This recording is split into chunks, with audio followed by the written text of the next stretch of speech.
This is a real special place. It just smells like rock and roll, doesn't it? It smells like history is what it smells like. And it's because it is. This is the console that Chet ordered from API. It's one of the very first. You know who API is? It's one of the very first API consoles that was ever built. And they installed it in 1971 in the B building, in the mix room over there. So it's the only console still intact that was ever at Studio B, including the main room. Everything else has been cut up and gone. We recorded like a bunch of Waylon records on this. Dolly Parton, Floyd Kramer. Now Tom Pick is the guy who did like Amos Moses for Jerry Reed. He was Bill Porter's right-hand man.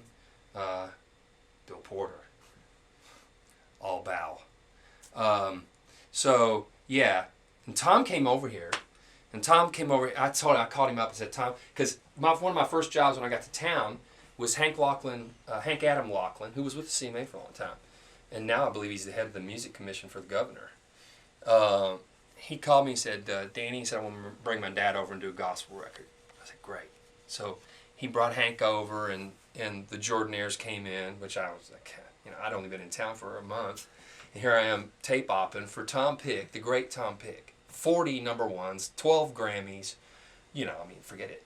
And just the nicest guy in the world and close friends now. So I called him, I said, I've got this RCA console. He goes, well, I want to come over and see that because I thought all of them were cut up, So he came over and looked at it and he goes, oh yeah, that's it. Even the legend of Chet Atkins' watermark from his Coca-Cola. And if you'll see a lot of pictures of Chet Atkins, you'll see him setting his Coke on the console. Can you believe that? So he said, Danny, he goes, you know what's crazy? He goes, I have, whenever we took the console, the little console that's in the Country Music Hall of Fame now, the tube one, we decommissioned the studio. He said, Chet told me to take whatever I needed, and he said, I've got the original monitors of this console that were in this room originally in my attic in Brentwood, and I'm going to bring them up to you. And there they are. So these are the original from the room.